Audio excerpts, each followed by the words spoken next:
কথায় আছে না, আপনের থেকে পর ভালো। তো আল্লাহ সবাইকে এই কষ্ট থেকে দূর করার জন্য না কিছু দেয়।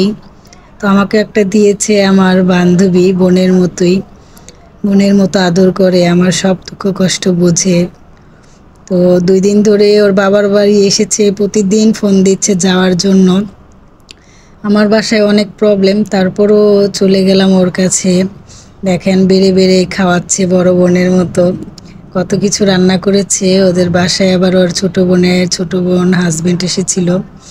এখানে দেখেন গরুর কলিজা ভুনা, মুরগি গোশত ভুনা, আবার চিংড়ি মাছের ভুনা, মুরগির রোস্ট, গরুর গোশত ভুনা, অনেক কিছু। এত কিছু অবশ্য আমি খেতে পারিনি, তারপরও ভিডিও করলাম আপনাদের দেখানোর জন্য। পায়েস রান্না করেছিল, অনেক রকমের পিঠা বানিয়েছিল।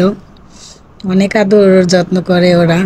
সবাই আমার বোন আর আমার জন্য দোয়া করবেন যেন আমরা এইভাবেই থাকতে পারি।